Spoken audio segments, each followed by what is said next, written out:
Here's your host, consultant, and financial planner, Adam Koch.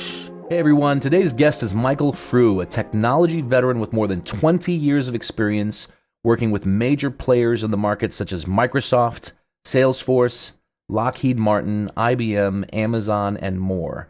He received a bachelor's degree and MBA in both business and economics while studying in China, Hong Kong, and the Netherlands, and he holds numerous postgraduate information security certifications as well. Following his corporate career, he pivoted to acquisition entrepreneurship and began acquiring software and specifically SaaS or sales as a service companies. And using his bootstrapped funds, he was able to purchase multiple 6- and 7-figure businesses over the past several years. Today, Michael manages an 8-figure portfolio of cloud-based software companies, generating 7 figures in annual revenue, and his expertise in digital business acquisitions and operations has earned him recognition in outlets such as FE International, Indie Hackers, and Empire Flippers. So if you're not hooked now, I don't know what else I could say to convince you of just how interesting this episode is going to be. So please enjoy my conversation with Michael Frew. All right, everybody. So today we have an IT professional software architect and Fortune 500 technology veteran joining us, but we're not here to talk about coding or developing the next video game. I promised. Our guest here, Michael Frew, he's found the cheat code to finding, acquiring, and financing online businesses, and he's going to teach us how he's done it. So, Michael, thank you so much for joining us. Oh, it's fantastic to be here. Thank you for having me. Yeah, no, this is going to be fun. This goes right along with Elevate's mission. So let's back up, though. I mean, I had a bunch of questions here for you, and then all of a sudden, after kind of doing more research, I backed up and I said, this is almost like a sub-series that we do on this podcast. We call it How I Built It. I call it HIBI for short, but How I Built It's basically a series we do where we go out and we ask owners questions about their childhood, where they went to school, where they went to college, what courses they took, at what point in their lives they eventually decided, or the entrepreneurial bug bit them, so to speak. So we won't go into big, long, obviously, sub-series and episode about How I Built It today, but I do want to have one question for you in that regard, and that is, it's going to make it sound like partially a How I Built It episode, but before we get into the meat of the potatoes of the conversation, I have to learn more about your journey from the corporate world. So we won't go back to childhood, but from the corporate world in software engineering, into digital acquisitions, and what inspired you to make that transition. And by the way, feel free to go back even further if you want to, and start with what got you into engineering to begin with. I think starting at the corporate level is the perfect starting spot. I rolled out of college into engineering and development, and it was a fantastic place to start. And as we know, developers and engineers, even back then when I started, we do pretty well financially. But there can be a bit of an issue with, is the purpose that you're doing and the projects you're working on something that you feel is very fulfilling? So I went through a couple episodes, which I call quarter life crises, where I would just kind of up and quit my job and say, I've got to do something else. This isn't quite it. I'm close, but I'm not quite in the right spot. And each time, you did this 3 times, I came back into, yeah, it's been 3 times. And something I think during maybe some of my interviews I didn't bring up. But one time I went back and I got an MBA. One time I took a kind of like a small sabbatical, just to sit back and say, is this really what I should be doing? Or is there something I need to maybe pivot a little bit? And that's a little bit of where the idea of, I really enjoy some of the projects I work on, some of them I don't. I'd love to choose what I work on. And what the direction that most engineers are pushed into is you have to start your own business.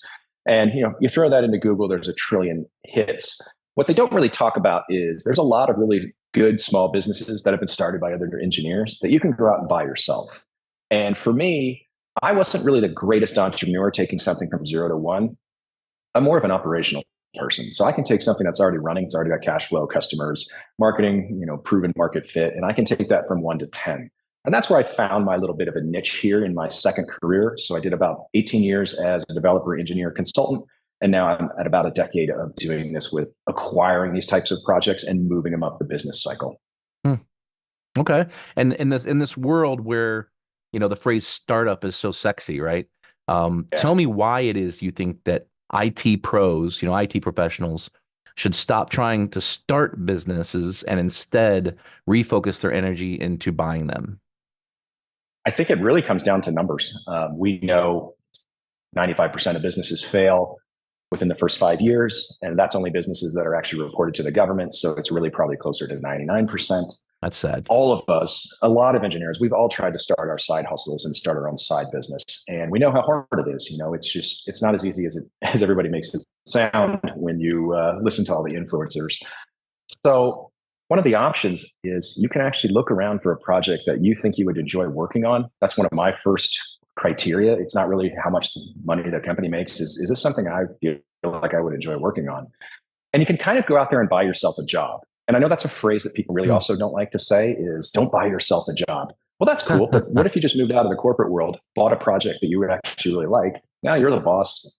Yes, there's more responsibility, but you also get all the upside. You get to control your life. And it's a good transition and a switch. And then you work your way out of that position. When you're in the corporate world, you can't really work your way out of your job. But if you have your own business, you can slowly make it so that you don't have to work on it all day. So that's a little bit why I talk to engineers and IT professionals of like, this is a really good opportunity for you to move out of that corporate world, work on something that you really enjoy. It is going to be your job, which is fine, as long as we can replace the salary that's comfortable for you, and then grow it from there. And with the people I've worked with, it's actually been pretty successful. So I'm very encouraged to see that I'm not just kind of a one-hit wonder on that kind of a front.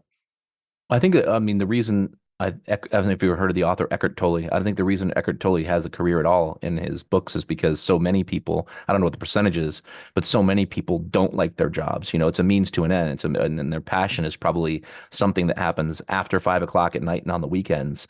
But I think that what you're saying right now, to me anyway, what it speaks to is the fact that if you can, I know you don't like the phrase buy your job, but if you can find something that means a lot to you, and then do something that you really truly enjoy, I think you have no choice but to first of all be good at it, and then once you find that passion that aligns with whatever it is you're calling your job. I mean, I think that obviously the cliche sky's the limit, but chances are you're probably going to be pretty successful. Yeah, and I think you hit it right on the head. I'm actually working on almost the same projects that I used to work on before. But the perspective is completely different. I actually really care whether I keep a customer or I sign up a new customer or a customer cancels. Whereas when I'm working on a project, first of all, in most companies, you don't even talk to customers. I get to talk to engineers every day because the specific niche I like to acquire is, pretty much business to engineer sales. I deal with a lot of the customer service because I enjoy staying inside the tech world, but then I can work on the outside of the business as well. So yeah, it is the same project, but your perspective is completely different. And you get to run the business and work with your team how you want. In many ways, I've structured myself to run with my team the opposite of how my managers worked. I recognize that software projects take 2 or 3 times longer than we think it will. We are very, at least in my group, we're very asynchronous in our communication. We don't have any stand-up meetings. Anything that doesn't require face-to-face communication, we don't do it. And that lets everybody on my team work when they need to, work when they want to, and kind of build their life around the business as well. I love that. That reminds me of something that I love to share, which is that as an employer, I have never once in my career told anyone to do anything. I always ask. I mean, right. Doing it's inferred, but I used to hate when I was in high school and I had my part-time jobs. I hated just being told, go do this, go do that. You know what I mean? But anyway, I digress. I like that point. I might steal a little bit of that and totally change my phrasing of like, when you have a chance to do this. Yeah, no, totally fine. So through my research, my understanding is that you have an 8-step framework essentially for not only finding, but also financing and acquiring online companies. Can you tell me more about that? Sure. And I think a lot of your listeners will recognize much of that framework is very similar to acquiring real estate. In the end, we're both looking to acquire assets. And so the steps are very similar. You start a little bit of looking at yourself. What gives you kind of a competitive advantage as an acquirer? What is your background? What are you interested in doing? And from there, we can kind of find what's a suitable niche that you should be looking at. Is it something that you want to get into? Is it something that you've already done? Where would you find those kind of opportunities? And then we talk about one of the questions that people ask me right away is, well, how am I going to finance this? And so similar, again, to real estate is you do probably have to save up a down payment of 20%, 30%. And then we can look at layering on financing that is available in the online space. When I started 10 years ago, the industry wasn't as mature as it is now. And we are now starting to see more businesses that are doing finance for online acquisitions. The SBA is actually starting to do it as well. So that's really validated the idea of buying a non-bricks and mortar business. once you do the financing, you start going through looking for deal flow. And so that looks a lot like M&A, looks a lot like real estate. You're trying to find the right asset. You have to have a conversation with the seller. That's incredibly important, what that relationship is going to be like. And then you work through the due diligence steps, what an offer is going to look like, and how you handle closing and the transition. So for software businesses, because it's not quite as complex as brick and mortar in many cases, sometimes it can be, but in most cases, let's just assume the transition can be a lot shorter. The closing can be a lot simpler. And so these businesses, they close for a little bit lower multiple, but because it's got a higher risk, right? Because there's no asset if the business goes out, it goes out, goes out of business. Makes sense. But in the end, it does make it a little bit simpler for someone that's just getting into acquiring a business. It doesn't have as many moving parts as maybe acquiring a brick and mortar business. That makes sense. And I'm sure you've read the E-Myth or the E-Myth Revisited, right? Which, basically for those who haven't read it that are listening or watching, basically says that every individual is one or two of the following: the entrepreneur, the manager, or the technical worker, and or worker bee, whatever you want to call it. And it might sound counterintuitive to our listeners in general, but maybe even more so to some IT experts. But you've stated that your belief is that software developers, engineers, other IT professionals are perfect for purchasing and running online businesses. Why is that? Well, in my mind, we already know the hardest part of the business, and that's the engineering and the development and running the technical part of it. So we understand how to work with engineering teams. We know how to, kind of like they talk about in the E-Myth, plan out these projects and what's going to happen and who needs to be in what position. Everything outside of that is just regular business, which many people can learn. Sometimes I look out and see businesses that are run, and I figure if that person can do it, or if some of these reality stars can do it, I mean, certainly the rest of us can. Right. And so that's kind of my focus for engineers is, the hardest part already. You can come in and probably make that piece better. We could teach you the business part. And I've always wondered, should I write that book of, the how to buy a software company you should. without the software part, right? Yeah. So that's why I kind of encourage engineers, if this is something you're interested in, we can learn the rest of it. And the hard part, you already know.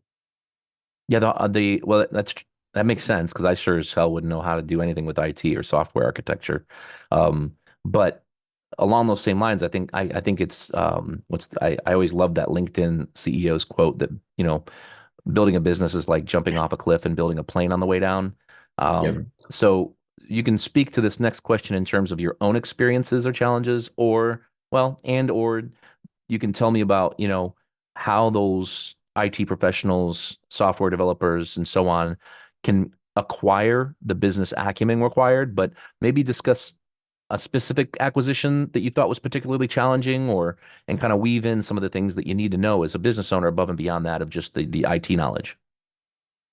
Yes. So I can think of one specifically that I didn't understand how much the seller was the core of the business. So if you think about, to kind of go back a little bit, if Oprah was trying to sell her production company, it really doesn't have any value because Oprah is the value in the business.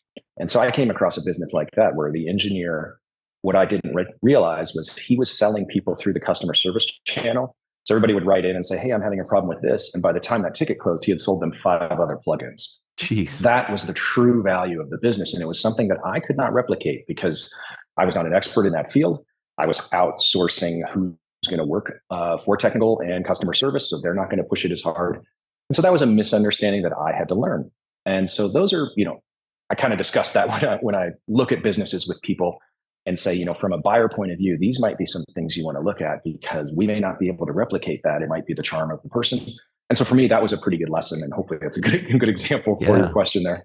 It's like ownership reliance or customer concentration is probably another one. Yeah, absolutely. What about the side of the fence when it comes to, okay, I'm a software architect, I'm an IT professional. There's lots of obviously subsectors within the IT world to where, we're not just talking to software architects here. Right. But what about learning that business side? Because I imagine that's probably a big fear they have is that, okay, Michael, I know how to do my job and I do think I do it pretty well, but running a company, I don't know. What would you say to that? So that's a great question. So one of the reasons I am doing these podcasts is to try and talk to myself, Michael Frew, 10, 15 years ago. And if I'd heard this when I was younger in my corporate career and realized, okay, if I'm interested in maybe acquiring a business in 5 to 10 years to get out of the corporate world, what do I need to learn now that might help me? So inside the corporate world, you can start trying to look at moving outside of departments. Even if you're an engineer, start looking at, can you help in human resources or finance or especially in marketing? And remember, a lot of these projects, your customer in the end, you're selling right back into these companies that you work for. So you need to learn, like, how do the politics work inside companies? How does budgets get approved? So knowing that kind of thing, and then rolling outside to sell back into there can be quite helpful. And then the other thing is there's a tremendous amount of information online about running your own business. So just start taking those courses. I have dozens, maybe probably hundreds of courses that I've taken over time. A lot of it's about how to start your own business, but you do learn a lot about just the fundamentals of what am I going to need for accounting? What am I going to need for HR? What am I going to need for all of these different types of departments? Even in a small person business, you still mentally have to have those departments. So you start learning about it, and it's financial literacy. And so if it's something that you find that's really enjoyable, then you probably know, okay, I am excited about doing this business in the future. I just need to save money, learn as much as I can beforehand, and be ready to go. Yep. So the classes might get you a little fired up about it to start, maybe a little slower, but then reading books, reading online probably accelerates the process. Absolutely, yeah. Tell me, let's talk numbers. I mean, what do the numbers look like when you compare the ROI, say, for an online company, Right. specifically as compared to, businesses in other sectors of the market or brick and mortar stores? Right. So we probably know that, the three ways you generate wealth, it's real estate, it's equities and bonds, and then it's business ownership. Hmm. So when you look at the returns on those three groups, business ownership usually does pretty well. And then when you look at software and online businesses, it actually is quite good. The profit margins on software are pretty crazy. It can be anywhere from 50 to 60, even higher percent, which when we're talking about some brick and mortar, it's stunning to me how hard people work to get a few percentage of profit margin out of those businesses. So software can be incredibly high ROI, but remember, there is more risk for that ROI because there's no asset behind the business. You can have a Google update that completely brings your Amazon store offline because nobody can find it. Um, there's a variety of things that could go It's bad, and true. I don't even want to talk about them to like jinx myself or anything. But you do have to understand that risk, and so you see that reflected a lot in multiples for different types of businesses. So in the online space, there's multiple niches. I'm in software SaaS. There's also Amazon e-commerce. There's content sites. There's advertising. There's affiliate sites, and each of those has a bit of a different multiple on what they'll either do seller discretionary earnings or any other type of valuation. And that all reflects kind of what that risk is going to be. Software SaaS has the highest multiple because it's much more stable. That's the fantastic thing, as you know, and your audience knows. Everything is becoming a subscription. Heck, your car wash is becoming a subscription. And the great thing about that as a business owner is I know exactly what I'm going to make next month. The first of the month, I'm not out there chasing new business. I honestly, it's January. We're in late January 2024. I can probably tell you within 5% what my floor level of revenue would be just from the monthly revenue I have today for the whole year. And it can only kind of go up from there. That's what makes these kind of businesses so great. But the ROI for online businesses can be quite high. But yeah, recognize that risk there and Hmm. just it comes down to your risk tolerance. But at the end of the day, the reason why you chose it and the reason why you think it's better is what? It's where my skill set is, right? Oh, One sure. thing that's challenging about engineers is we get a bit of a golden handcuff situation where we make so much. And like I tried when I was doing these kind of when I would quit and come back, it's hard to leave the same industry that you've learned so much about. So for Sure. me, I'm kind of not diversifying. I'm putting all of it into the one thing that I know that I'm really good at, and I'm doubling down on that. So for me, for other engineers, I think it's a really good opportunity. I would not encourage someone that's outside of this trying to come in and do it in the same way Okay. that I'm probably not a very good person to acquire real estate and try and build that as a portfolio because I have no competitive advantage in that space. Okay. That makes total sense to me. Now, how has the landscape changed, when it comes to digital acquisition, over recent years, especially, with advancements in technology, AI, things like that? Yeah, two things I'll probably hit on. One, obviously, we've had a huge change in interest rates in the last 24 months. My last acquisition was right at January 1st, 2023. 2022.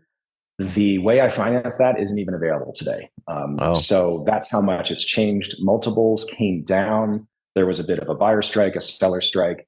Basically, everything you saw happen in real estate also happened in the online business world, and probably also happened in the offline business world. yep. So from that perspective, things are starting to get better. You're starting to see more deal flow. Rates are stabilizing. I'm not sure you're getting a much better rate, but you're starting to see more liquidity come through the market. The other half of your question is a little bit of the AI challenge. So if you look at the low hanging fruit of what AI is able to start to kind of bite into, you start looking at things like content sites, which were just putting out a lot of content to try and get Google to rank their sites, and then they're selling advertising on those sites. That's a Oh, bit of a challenge now because that has been kind of programmatically taken over, and there's a little bit of risk in content sites now. And I think I see a lot of people starting to step away from that. It probably means we're going to have lower valuations and harder to sell. So you do have to think, what is AI going to look like 3 years from now? Not that any of us can figure that yeah, out, really. but I actually, unfortunately, just had to walk away from an acquisition, and it was really tough. It's really tough to walk away at the last minute because the AI situation had changed so much, even in the last 6 months, that I didn't feel the business was viable long term. Hmm. So it is something that is very quickly, if you think, I want to say it was November 20, so we're at maybe 18 months that this has been out, and Hmm. how much of a change it's made in our perspective. So yeah, definitely you've got the near term things like financing and interest rates, and you got the long term threat of what businesses can survive the change in AI. Yeah, I hadn't thought about that. I mean, you got a company that's just selling advertising on a content site that's being essentially on autopilot. I mean, eventually that just becomes a commodity that nobody Yep. really cares about So anymore. Yeah, if someone tried to sell a translation service now, I'd probably pull back. You see a few of yeah. these, and it's interesting in the market because you can see it coming. Sometimes I'll see two or three of the exact same type of businesses come up for sale in the same month, and I start wondering, why is that happening? They A were all few at the years same ago, party it last was night. Yeah. yeah, it really could be that. A few years ago, it was like cannabis paraphernalia, right? And so it was kind of before everything was getting legal. And you started to see a lot of those come up for sale. And I dug into it, and it was, there's new regulations coming out, right? And so that's something you obviously, in your due diligence, you have to figure out. But yeah, again, the market changes pretty fast. And so it can really invalidate some of these business models very quickly. What would you say are some of the common misconceptions people have about acquiring businesses or online businesses, specifically? I think, and I try and deal this. I did a video series of the four common questions that I get if I meet somebody at a party. There's four questions they're always going to ask me. How do I do what you're doing? How do I finance it? And I think the financing one is the first one that comes to mind. Much like buying a house, people are afraid, how am I going to buy a $2 million business? And you kind of have to walk them through of, well, here's much cash you would need down. Sellers do financing. There's ways that you can get money from loans. And this is maybe how you would structure it. So you don't need the full $2 million. You may just need a small fraction of that. So I think that's one of the biggest things that holds people back. And probably what we spoke about earlier is a lack of confidence that one could run the business. The risk, And so yeah. the more education we can get out there, yes, yeah, the more education and literacy we can get out with that to hopefully get people over that hump to take that leap. Yeah, no, that makes sense. It's like I can't remember who said this, but we're not taking anybody's pie away from anybody else. We're just creating more pie. So we can teach more people how to buy more businesses, grow them. We're just creating more pie for everybody, right? All the way down. But Absolutely. It's not a zero sum game. And that's another reason I speak a lot, because in many ways, I'm almost educating my competitors, right? There's only so many good businesses to buy, and I would prefer no buyers be out there. But I'd rather have more of them to create more that brings more entrepreneurs to sell. And it hopefully makes this market bigger. And it has. It's grown quite a bit in the last 10 years. But I do also, sometimes worry that maybe I should keep this to myself. But I believe that, too yeah, the late. pie is just going to get bigger. Yeah. Here we are. Well, as you go about your daily life, working with other professionals like yourself, as well as, aspiring future acquirers and entrepreneurs, what would you say are, the most frequently asked questions that you get from those you help when it comes to pursuing a career in online business acquisition and kind of becoming a serial entrepreneur like yourself, perhaps? Right. Yeah. Just like I was saying. So those four questions, what am I suitable for? What kind of niches works for me? How do I do this? Right. What take me through that framework of, what are the steps that would take? How long does that take? And then how would I finance it? So that's kind of what I'm trying to hit with some of the articles and stuff and just speaking on the podcast. Those are the ones, and those are all kind of high level problems. Once you get lower than that, you start working on a specific business. You start looking at, so how do I do due diligence? What is important for this type of business to do due diligence? And everybody can help you with that too. You just need somebody that's got some experience in that space. Okay. Now, looking ahead, I'll get in a time machine here. What trends or shifts in market landscape do you see coming down the road in the world of online business acquisition? Yes, it is definitely maturing. I'm seeing more brokers out there. I'm seeing more entrepreneurs and businesses aware that they can sell. A very common situation that we encounter is you have an entrepreneur that they're into everything, so they start four projects at the same time. Two of them do nothing, one of them does pretty well, and one of them takes off. Maybe it gets funding and they have to divest everything. What they usually do is just ignore the other three, but that second one that's actually doing okay and it's got cash flow and it's profitable, they can sell those now. And there's people like me that will take that and run with it and kind of carry on the original mission. So just getting that exposure out there so that engineers know, like, oh, you can sell this, and not just let it die. So I've seen that quite a bit, where you'll find a business that you can tell nobody's even looked at it for 6 months. Everything's outdated. And it's just the person has moved on to something else. So getting more of that awareness out there is changing the industry a little bit. We're definitely getting more financing options. More companies are coming in to provide loans for online business financing, which is fantastic. And we're starting to see PE and a lot of cash start to move down a little bit in the value chain. So when I started, I probably wouldn't even look at PE unless I had a business I could sell for $10 million. Now they're starting to come down in the $5 million area, which is great for us because you can sell a little earlier in that business cycle. But you're also getting some very professional people that are starting to show up on some of the calls, and you kind of have to explain to the sellers, if you care about the business, here's how I would approach taking the business forward versus probably what they're going to do. They might outsource all the engineering. They don't really care about your customers. They're putting everything in a spreadsheet and that's all they care about. Where maybe my impression would be, I care about the mission of the business. I really like the customers, and this is something I want to wake up and do every day. So I think those are three big trends that I've noticed. And yeah, I would say I'll leave it at that for now. I think you're first. I mean, I as soon as you said it, I thought of two people I know right now here in Central Ohio, that own multiple businesses that have one that's doing well, one they're like it's doing okay, and the other two they're still out there but not necessarily going anywhere. I'm sure they'd like to sell it, but they aren't so aware of the market that exists. Yeah, the market's pretty healthy, and I know that feeling, right? So I've got one that I kind of don't pay attention to as well. It does fine. And I sometimes think, okay, maybe I should give this to someone that's younger than me, and this would be a great starting opportunity for acquisition. And my concern is always, it's a lot of work to sell a business. And so if your colleagues can kind of get over that hump, and it's the same hump I would have to get over of, I'm going to dedicate, it's going to take a couple months to make sure I got all the financials, explain everything, do the transition, educate the new buyer. But once you've done that, then you can, again, focus on what's really working instead of having that drag on you a little bit. And as we all know, boy, if you focus on one thing, you're always going to do better than someone that's working on four different things. Yeah, the whole master of one, right? Yeah. Yeah. Well, what advice would you give somebody who's hesitant, or maybe sitting on the fence in the tech industry, struggling to pull the trigger and make the move into acquiring an online company? I would say it's good to talk to someone that's in the industry, and that's where I'm out here trying to, say, hey, just reach out. I'm very open if I don't think it's a good idea for you. That's good. And hopefully very encouraging if I think you're in the right spot. There's different parts of your life where this might work and this might not work very well.